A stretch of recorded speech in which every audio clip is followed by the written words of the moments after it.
जी नमस्कार, स्वागत है आपका। अभिनंदन एक बार फिर अध्ययन मंत्र के यूट्यूब चैनल पर। तो अभिनंदन का स्वागत करने के बाद चलिए शुरू करते हैं थोड़ा पढ़ाई वाला काम। और जो पढ़ाई है वो है नेशनल करिकुलम 2005 से रिलेटेड। आज देखिएगा, अभी तक ना आपने एनसीएफ 2005 पढ़ा होगा हर पर्सपेक्टिव में, लेकिन होता क्या है कि एनसीएफ 2005 वो 150 पेजेस प्लस का जो पूरा का पूरा डॉक्यूमेंट है, तो उसे पढ़ने में बड़ी दिक्कतें होती हैं। लेकिन हुआ ये है कि जिसमें आपने सीटेट 2018 देखा था, तो उसमें भी उससे रिलेटेड बहुत सारे सवाल आए हैं। उससे पहले हर एग्जाम में कुछ ना कुछ उससे रिलेटेड एग्जाम में मतलब एनसीएफ आता ही आता है। तो आज ना हम एनसीएफ के एक नई सीरीज के साथ आपकी शुरुआत करेंगे, जिसमें हम पहले डिस्कस करेंगे एनसीएफ के साइलेंट फीचर्स का। उसके बाद हम आपके सामने एनसीएफ को लाएंगे चैप्टर वाइज समरी के साथ। मतलब एनसीएफ के पहले नंबर के चैप्टर में क्या है, फर्स्ट में, सेकंड में क्या है, थर्ड में क्या है, फोर्थ में, तो ये सारी चीजें होंगी। And why NCF 2005 is so important for a teaching job, या फिर टीचिंग पर्सपेक्टिव। आप जब भी किसी में जाते हैं तो उसमें एनसीएफ क्या, आपने एनसीएफ को पढ़ा होगा, तो ये एनसीएफ को भी कि कितने मेंबर्स थे, ये वाली चीज को हम थोड़ा सा क्या करेंगे, इग्नोर। हम सीधा जाएंगे इसके बेसिक पार्ट पे। तो ये एक एनसीएफ 2005 की ना पूरी सीरीज होगी बच्चे। और जो सीरीज होगी उस सीरीज में होगा ये कि पहले आपके सामने जो एक क्लास होगी उसमें उसके साइलेंट फीचर्स का डिस्कशन होगा, मतलब ब्रीफ समरी होगी। उसके बाद chapter wise, chapter 1, chapter 2, chapter 3, language के लिए क्या है, एसएसटी के लिए क्या है, सोशल साइंस के लिए क्या है, वो सारी। और इस बार जो एनसीएफ होगा वो बाइलिंगुअल होगा आप लोगों के लिए। किसमें, हिंदी भाषा में भी और किसमें होगा, इंग्लिश में भी। तो अभी जैसे कुछ मैसेज आते हैं बंगला, तो हम सॉरी माफी चाहेंगे, बस दो ही नॉलेज है भाषाओं का, हिंदी का और क्या है, इंग्लिश का। तो हम इसी में अपनी जो वीडियो आपको अवेलेबल करा पाएंगे। दैट्स व्हाई तो जो आपके सामने होगी इस बार हमारी एनसीएफ 2005 की वीडियो, वो आपके सामने होगा बाइलिंगुअल में। तो आप शुरू कर लेते हैं बाकी बात एनसीएफ 2005 के साथ। चलिए देख लेते हैं क्या है। आपके सामने लिखा हुआ मिला होगा आपको, क्या लिखा है, एनसीएफ 2005। और इसमें जो आपने बच्चे जी देखा होगा, तो इस बार हमने क्या किया, मैंने बताया है ना, ये पूरा का पूरा जो चैप्टर होगा ये आपको किसमें मिल रहा है, बाइलिंगुअल। तो मैं हल्का से ही दिखा देता हूं कि जो जो लाइन इसके सामने होंगी वही लाइन इसकी हिंदी में ट्रांसलेटेड इसके सामने होगी। और ये ना कुल मिला के 5 से 6 पेजेस की आज की वीडियो होंगी। इसके बाद फिर एक नई वीडियो आएगी जिसमें मैं आपको ना फिर दिखाता हूँ चैप्टर वाइज समरी। लेकिन आपको एनसीएफ पढ़ना किस तरीके से, एनसीएफ की जरूरत है क्या पड़ी, एनसीएफ ने क्या क्या चीजों के बारे में बताया है, वो पूरा का पूरा हम इस वीडियो में डिस्कशन करेंगे। तो हिंदी इंग्लिश का जो दिक्कत होती थी वो सारी सॉल्यूशन के साथ ये वाली वीडियो देखिए। इसमें जब इसकी आप पहली लाइन पढ़ेंगे, जो हमने समरी बनाई है, जो समरी आपको मिल रही है, ये बिल्कुल एनसीएफ की पूरा का पूरा, मतलब आप समझ लीजिएगा, अगर आप इसे भी पढ़ लेंगे तब भी एनसीएफ पूरा क्या हो जाएगा, कवर। क्योंकि एनसीएफ से अंदर से चैप्टर वाइज क्वेश्चंस आते हैं, तो वो भी हमारे लिए क्या जरूरी। तो लेकिन पहले क्या कर लेते हैं कि क्यों एनसीएफ बना था, क्या इसकी जरूरत थी और क्या इसने जरूरतों को पूरा किया है जी। तो पहली लाइन में जब आप देखेंगे तो आपके सामने दिख रहा है, the mother tongue is a critical channel of teaching and learning. अब इसका मतलब ये सीधा कहता है कि मातृभाषा शिक्षण और सीखने का एक महत्वपूर्ण क्या है, भाग है। क्योंकि जब आप अपनी रीजनल लैंग्वेज के साथ बच्चे के साथ इंट्रोड्यूस कराते हैं, तो बच्चा सारी चीजों को क्या शुरू कर देता है, कनेक्ट करना शुरू कर देगा। तो इसका मतलब अगर आपसे पूछा जाता है what is the critical part और क्रिटिकल चैनल ऑफ एनसीएफ, या फिर उसका टीचिंग का लर्निंग का क्या होगा, तो उसमें मदर टंग सबसे बड़ा रोल निभाती है। क्योंकि बच्चे की मदर टंग तो देखिए नॉर्मली हम कहते हैं हम यूज नहीं करते, लेकिन बात ना जब आप बच्चे को किसी भी चीज से कनेक्ट कराएंगे तो आपको जरूरत किसकी पड़ेगी, मदर टंग की। तो इसका मतलब हमेशा याद रखिएगा, किसी भी बच्चे की लर्निंग में उसका जो पहला पार्ट है उसकी क्या है, मदर टंग। दूसरा, अब यहां जाते हैं तो आपने मदर टंग पे बात करी, लेकिन इस पूरे उसमें ना जो रोल है वो किसका है, टीचर का। तो इसका मतलब इस पूरे उसमें ना बच्चा तो सेंट्रल पॉइंट होगा ही होगा, लेकिन इस उसमें ना सेंट्रल पॉइंट क्या होगा, हमारा टीचर भी। तो इसलिए इस लाइन के साथ the role and dignity of the teacher is a central of teaching and it must therefore be strengthened. मतलब शिक्षक की भूमिका और गरिमा शिक्षण के लिए क्या है, केंद्रीय बिंदु है, और इसलिए इसे मजबूत किया जाना चाहिए। मतलब ये कि आप ना एक ऐसे टीचर्स के तरीके से काम करिएगा जो बच्चे के सिर्फ और सिर्फ प्रेजेंट को डिसाइड ना करे, वो उसके फ्यूचर में भी क्या करे, एक इंपॉर्टेंट रोल दे। और वो हमेशा उसके साथ एक ऐसी नॉलेज उसके साथ दे या डिस्ट्रीब्यूट करे, या फिर उसे एक ऐसी लर्निंग के साथ भेजे जिससे वो बच्चा लाइफ में जाके आगे भी उस चीज को क्या कर पाएगा, कनेक्ट कर पाएगा। ठीक है जी। चलिए उसके बाद बढ़ते हैं इसकी तीसरी लाइन पर, जिसमें क्या लिखा है, there is urgent need to reduce curriculum load on student. अब जब ये करिकुलम लोड आता है तो लोड वाला जो वर्ड है, तो इसका मतलब आप समझते हैं लर्निंग विदाउट बर्डन भी था। तो इसने यही कहा कि बच्चों के ऊपर क्या होता है, जो करिकुलम पाठ्यक्रम है ना, उससे क्या हो रखा था, बड़ा प्रेशर आ रखा था, ये सिलेबस है वो सिलेबस। तो इसने इस चीज को बताया कि जो आपका ये करिकुलम है आपको इसको क्या करना है, रिड्यूस करना है। और आप जानते हैं क्यों रिड्यूस करना है, कि ताकि इससे ना चीजें बच्चे क्या इजिली कनेक्ट हो पाए स्कूल के साथ, टीचर के साथ और अपने एजुकेशनल को बढ़ा। इसके साथ एक बात और आई जो नेक्स्ट वाली कहते हैं, वो क्या है कि जो मीडिया एंड एजुकेशनल जो टेक्नोलॉजीज है आर बिकम सिग्निफिकेंट। मतलब ये कि क्या करना है कि बच्चे के साथ ना आजकल क्या होने लगा कि पहले तो भैया आप सीधा नॉर्मल पढ़ा देते थे तो पहले डिडक्टिव लर्निंग होती थी, लेकिन अब धीरे धीरे क्या होने लगे इंडक्टिव। मतलब ये कि जैसे आप किसी क्लास में पढ़ाने जाते हैं तो आप ना कुछ टीचिंग एड्स में क्या है टेक्नोलॉजीज का यूज करते हैं। मतलब मान लीजिए आपने स्मार्ट बोर्ड करा है, आप प्रोजेक्टर से यूज करते हैं, ऑडियो विजुअल एड्स यूज कर लेते हैं। तो ये कहना चाहता है कि नेशनल करिकुलम जो नेशनल करिकुलम फ्रेमवर्क 2005 है उसने इस वाली बात पे भी बताया कि इसमें आपको आईसीटी मेथड या एजुकेशन टेक्नोलॉजी को क्या करना पड़ेगा, जोड़ना पड़ेगा, और वो जरूरी भी है। इसके बाद आप इसकी नेक्स्ट लाइन देखेंगे तो क्या लिखा है, the foreword is written by the professor Yashpal who headed the national committee and 21 focus group for this project. तो इस प्रोजेक्ट के लिए कितने फोकस ग्रुप वाली बात करेगा, 21, और जो उसको हेड किया था वो किसने किया था, प्रोफेसर यशपाल जी, जिन्हीं की ना 1993 में पॉलिसी कौन सी आई थी, लर्निंग विदाउट बर्डन, और इन्होंने इसके कुछ इंपॉर्टेंट कंक्लूजन और रिकमेंडेशन दी थी जिसके बेस पे ये वाला फ्रेमवर्क आगे जाके क्या हुआ, तैयार हुआ। अब जब इस चीज को हम आगे कर जाते हैं तो उसके बाद एक चीज और आ जाती है क्या, कि लर्निंग विदाउट बर्डन के बाद इन्होंने क्या कि जो हो रहा है the learning which comes through understanding is more important than memory based on note. इसका मतलब पहले जो था कि बच्चे के साथ क्या रोट लर्निंग हो रही थी, बच्चा ना सारी चीजों को ना रट के पढ़ रहा था।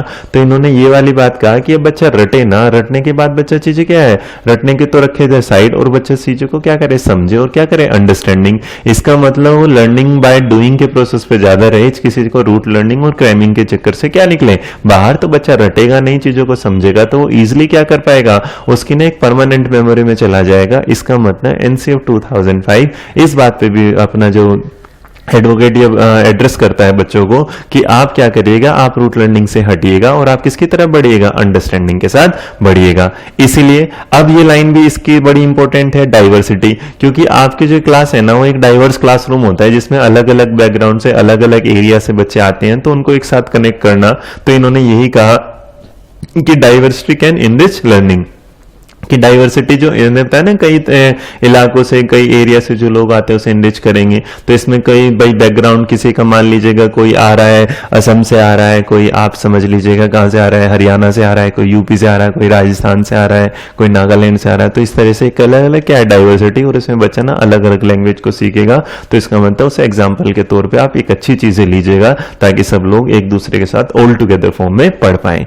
आगे इसका साथ इसका मतलब ये नहीं था, इसमें इन्होंने सिर्फ ये नहीं कहा कि बच्चा पढ़ेगा, इन्होंने एक बात और कही कि social economic and ethic background are important for children to approach can understanding their own, कि अपनी भाषा को और अपने ज्ञान को समझने के लिए ना उसका सामाजिक, आर्थिक और जातीय पृष्ठभूमि भी क्या है उसके बारे में उसे समझ होनी चाहिए। जैसे आप देखेंगे कुछ बुक्स आती हैं तो उस बुक्स में ना वहाँ के नेशनल जो लीडर्स होते हैं उनके बारे में भी एड्रेस कर दिया जाता है कि उन्होंने आपके देश के लिए, आपकी कंट्री के लिए क्या किया। तो इससे बच्चे का ना सोशल बैकग्राउंड भी, उसका एजुकेशनल बैकग्राउंड भी और उसका इकोनॉमिकल बैकग्राउंड भी क्या करता है मायने। तो वाली भी चीज क्या है। अब it is important to combine socially acquired competence and skill with academic work. इसका मतलब आप जो है ना सिर्फ ये मत ध्यान दीजिएगा कि आपके बच्चे को बस किताबी ज्ञान देना है। आपको जो किताबी ज्ञान से जाके बच्चे को क्या है बाहर वाले एनवायरनमेंट से, जैसा एनसीएफ की टैगलाइन है कि आप क्लासरूम की टीचिंग को किसके साथ जोड़िए, बाहर के एनवायरनमेंट के साथ ऐड करना है। तो यही वाली बात थी कि बच्चे के जो एकेडमिक परफॉर्मेंस है उसके साथ साथ आप उसकी क्या है, आप उसकी सोशल स्किल्स के साथ भी उसके क्या है जोड़े रखें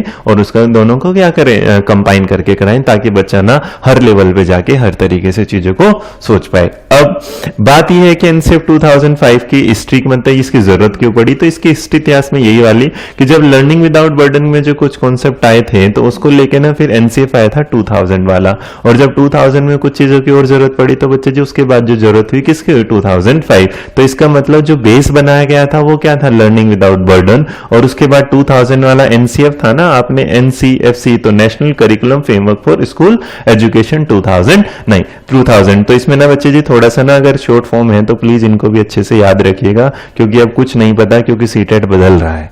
आपने 2018 का सीटेट देखा है तो उसमें ना चीजें वैसी नहीं जो किताबों में एज इट इज है। इसका मतलब आप पढ़ेंगे तो, लेकिन आप उसको अप्लाइड करना पड़ेगा, आपको क्या करना पड़ेगा समझे। जैसे एनसीएफ खुद कहता है कि वो रूट लर्निंग पे नहीं काम करेगा, इस बार वो काम किस पे करता है, अंडरस्टैंडिंग। तो हमारा सीटेट का पेपर भी किस पे काम करेगा, उसके अंडरस्टैंडिंग पे, रूट लर्निंग पे नहीं। देखिए मैं हिंदी वाला इधर ट्रांसलेट नहीं कर रहा क्योंकि आपके सामने हिंदी है, तो प्लीज मैं उसे वैसे समझा रहे हूँ ताकि आपको अच्छे से समझ में आ जाए। तो इसका मतलब लर्निंग विदाउट बर्डन 93 के कॉन्सेप्ट के बाद 2000 में आए national curriculum framework for school education 2000 के बाद जो रिवाइज्ड आया था, ये क्या आया था, एनसीएफ 2005, जिसके बेस पे आज हमारा सारा करिकुलम क्या है, चलता है।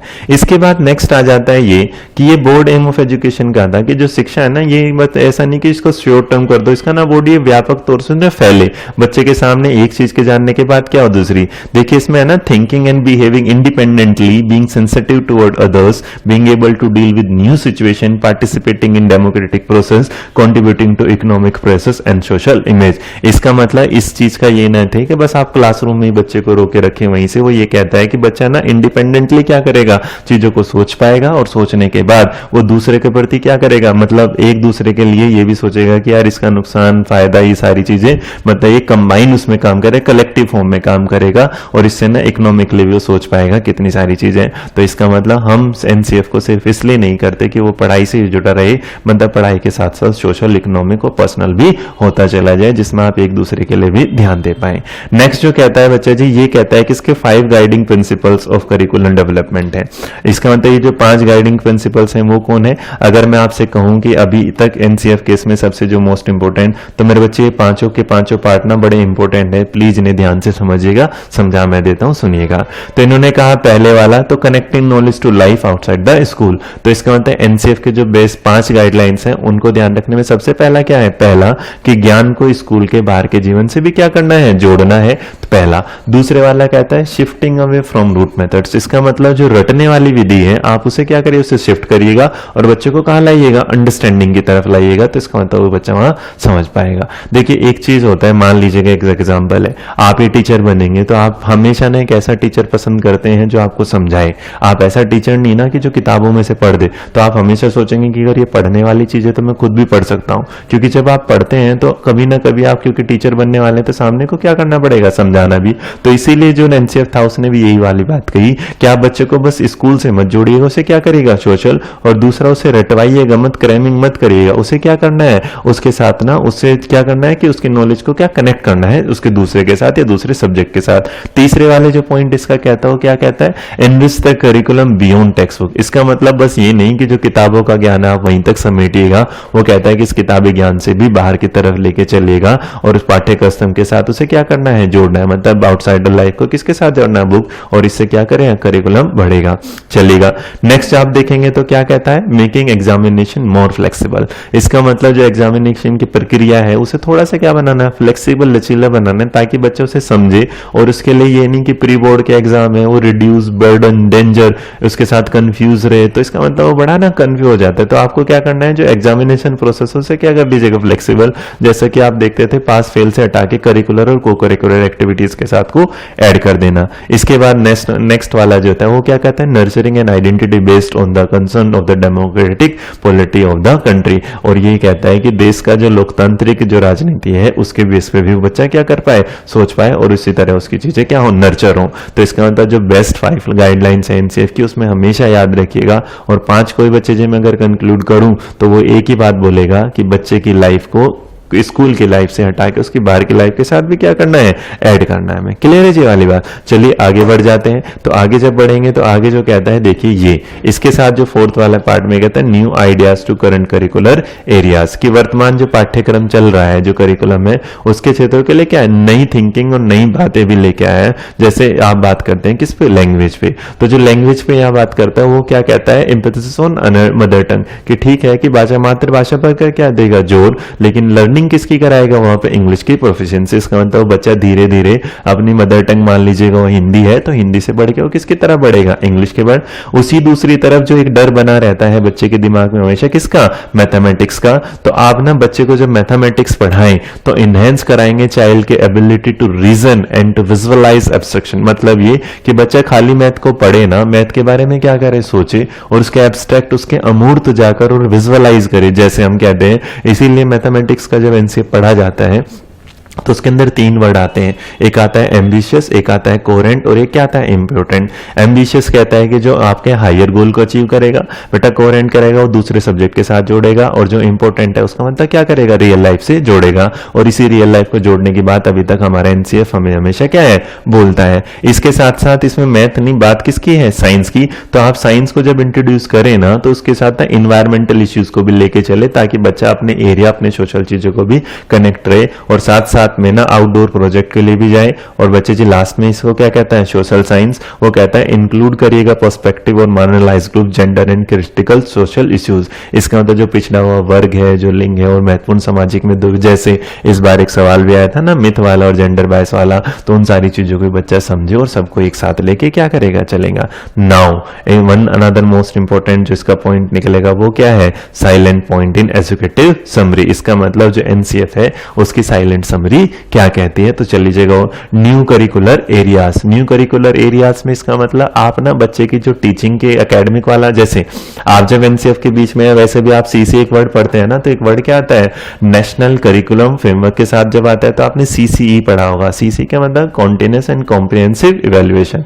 तो ये जो कॉम्प्रिहेंसिव वर्ड है इसका मतलब क्या आता है, स्कॉलस्टिक एंड को-स्कॉलस्टिक। तो आप तो ऊपर तो स्कॉलस्टिक यहाँ पे आप पढ़ ही चुके हैं। इसका मतलब जो नई साइलेंट फीचर के साथ में करिकुलर एरियाज में, इसका मतलब बच्चे की पढ़ाई के साथ साथ उसका जो सोशल है, जो उसके स्पोर्ट्स हैं, उसमें भी उसको क्या रखे, करिकुलर एरियाज में उसकी बढ़ाइएगा, ताकि बच्चा सिर्फ पढ़ाई के अलावा जो स्पोर्ट्स हैं, चाहे वर्क है, चाहे वो बेसिक चीजें हैं, पंचायती है, फिजिकल एजुकेशन है, सारी चीजें देखेगा। तो क्या लिखा है, work, art and heritage, craft, health and physical education and peace education. तो इसका मतलब इन चीजों को भी आपको क्या करना है, जोड़ना है। इसके बाद वो कहता है सिस्टमेटिक रिफॉर्म आने चाहिए, जो आपके क्या कहता है, सिस्टमेटिक रिफॉर्म मतलब उसमें कुछ थोड़े बहुत क्या होने चाहिए, सुधार। तो यही कहता है strengthening Panchayati Raj institution and increasing leadership skill in student at school level, introducing pre service training in school internship. मतलब ये कि जब आप बच्चे को पढ़ा रहे हैं तो उसी में ना आप उसे क्या कर रहे हैं, उसी के एरिया स्कूल पे, मतलब स्कूल लेवल पे कुछ ऐसी चीजें इंट्रोड्यूस करा दीजिएगा जिससे वो पंचायती सोशल उसमें भी आपका क्या है, पार्टिसिपेट करना शुरू कर दे। और इंट्रोड्यूस कराना चले प्री सर्विस की, पहले कैसे इंटर्नशिप की जाए। जैसे नॉर्मल मान लीजिएगा कि आपको बीएड करते हैं, तो बीएड के बीच में आपकी स्कूल टीचिंग प्रैक्टिस होती है, तो आप ना पहले टीचर बनने से पहले वो चीजें क्या करते हैं, फील करते हैं। तो उसी तरह इसका मतलब बच्चे को ना आगे लाइफ में बढ़ने से पहले उसे क्या करना, उसके बीच में क्या आगे क्या क्या हो सकता है, हल्की सी क्या दे देना, नॉलेज दे देना। अब स्कूल के जो इथोस हैं, उसके लोकाचार क्या है, तो स्कूल क्या क्या होना चाहिए। सबसे बात इन्होंने कहा कि जो स्कूल का टाइम है वो शुड भी क्या होना चाहिए, फ्लेक्सिबल होना चाहिए। Outdoor activity should be encourage, मतलब ये कि बच्चा ना ये ना रहे यार स्कूल में जाके बोर होना है, तो वो क्या करे कि आउटडोर जो स्कूल है, जो स्कूल एक्टिविटीज है, उसमें से क्या है बढ़ावा, ताकि बच्चा पिकनिक पे जा रहा है या उसे रियल लाइफ से रिलेटेड कुछ चीजें मिल रहे हैं। तो ये, और ये कहता है more regional language learning resources and reference material need to be prepared. इसका मतलब जो टीचर भी आए तो रीजनल चीजों से भी बच्चे को क्या करके रखेगा, जोड़ के रखेगा, और जिससे बच्चा चीजों का क्या लेके प्रैक्टिकली जल्दी से जल्दी समझने में आसान। इसीलिए सीटेट और हमेशा एक बड़े वर्ड लेके आता है, रियलिया। क्या वर्ड लेके आता है, रियलिया। और जो रियलिया वर्ड का मतलब है वो क्या, रियल लाइफ से रिलेटेड। तो एनसीएफ हमेशा सबसे ज्यादा क्या कहता है कि रियल लाइफ से रिलेटेड चीजों पे वो ध्यान देगा। उसके बाद आगे यही आता है कि ये जो कहते हैं ना, तो आप क्या करते हैं, बच्चा डरता हमेशा किससे, एग्जामिनेशन से। तो एग्जामिनेशन में आपको क्या करना है, एग्जामिनेशन रिपोर्ट, तो परीक्षा जो हो रही है बच्चे को उसमें भी आपको क्या करना है, सुधार। और ये कहता है question type to be introduced which access reasoning and creative abilities and not memorize। इसका मतलब आप बच्चे को ऐसे सवाल मत कराइएगा जो बच्चे को क्या करने पड़े याद, आप ऐसी कुछ कराइएगा जो बच्चे को क्या करे, रीजनिंग से रिलेटेड हो, मतलब तर्क शक्ति पे ध्यान दे, उसकी चीजों के अलावा उसे मेमोराइज ना करे, इंटीग्रेटेड करे, उन्हें जोड़ सके क्लासरूम के साथ। और बच्चे के अंदर ना ये वाली फीलिंग तो कि जो the stress of pre board to be reduce by judging student achievement which go beyond the present system of pass and fail. इसका मतलब आप ये वाली बात बच्चे के साथ कि बच्चे के अंदर जो डर रहता है ना पास फेल वाला, उससे हटाइएगा। प्री बोर्ड में ये जज करना कि बच्चा कितना होशियार है, इससे बढ़िया है कि आप ये देखिएगा कि बच्चा ना कितनी चीजों को क्रिएटिवली कर पा रहा है। तो इसका मतलब उसके अंदर से ये वाला डर भी क्या कर देना, खत्म। और उसके बाद इसके बेस में लास्ट में मैं आपको बता दूं क्या कि नेशनल करिकुलम फ्रेमवर्क के बारे में वैसे तो आप जानते ही हैं, लेकिन फिर भी the national curriculum framework created in क्या था, 2005 में बना था। ये इसका ना फोर्थ टाइम वाला, फोर्थ मतलब एडिशन था, इससे पहले इसके कितने एडिशन और आ चुके थे 3, और जो 3 थे वो कब थे 1975, 1988 और क्या था 2000। क्लियर है जी। और उसके बाद यही वाला कि national council of educational research and training it's provide a fundamental foundation of for syllabus and text book creation, ये वाला। लेकिन अब इससे सबसे लास्ट वाली बात यही कि जो सीटेट का बच्चे जी एग्जाम हुआ है, वो सीटेट के एग्जाम में आपने हर बार ये देखा होगा कि एनसीईआरटी से तो सवाल आते ही हैं, लेकिन साथ साथ में किससे आ रहे हैं, एनसीएफ से भी आ रहे हैं। तो नेशनल करिकुलम फ्रेमवर्क जो होगा इस पूरे सीटेट 2019 का एक ऐसा पार्ट होगा जिसमें से आप ना ये समझ के चलिएगा कि आपके 15 to 18 क्वेश्चन तो बनते ही बनते हैं सब चीजों को मिला के। तो ये तो इसकी ब्रीफ समरी थी। अगली बार जब नया टॉपिक शुरू होगा वो होगा एनसीएफ का हमारा क्या, चैप्टर नंबर 1। तो हम चैप्टर नंबर 1 में जानेंगे, उसके बेस के बाद में चैप्टर नंबर 2 में जाएंगे सब्जेक्ट के बारे में, 3 में लैंग्वेज को लेके भी जाएंगे, 4th में उसके सोशल और सारा, तो सारे सब्जेक्ट को लेके इस बार एनसीएफ के 1960 का जो वो 160 पेजेस का जो ये पूरा का पूरा वो होगा, हम इसे बिल्कुल क्या करेंगे, शॉर्ट करके आपको इसकी चैप्टर वाइज समरी देंगे। ये वाली समरी आपके एनसीएफ से निकाल के हमने छोटी कर दी, तो ये आपको आगे भी मिलती रहेगी। ये था पहला पार्ट, और दूसरा पार्ट आएगा आपको साथ 1 या 2 दिन में फिर दोबारा। तो एनसीएफ की पूरी सीरीज होगी जिसमें पहला चैप्टर आज था, इसका मतलब बेस था, दूसरे चैप्टर के साथ में मिलेंगे जिसमें chapter 1, chapter 2, chapter 3, chapter 4, chapter 5, chapter 6 इस तरह चलता रहेगा। आशा करते हैं आपको अच्छा लगेगा, समझ में आएगा। तो अगर समझ में आए तो कमेंट बॉक्स में जरूर दे दीजिएगा, और कोई भी इशू लगे तो प्लीज मेंशन कर दीजिएगा उसमें। वी विल ट्राई कि हम उसे जल्दी से जल्दी क्या कर दे, सोल्व कर दें। ठीक है, तो थैंक यू सो मच अध्ययन मंत्रा के साथ बने रहने के लिए। जय हिंद, जय भारत, नमस्कार।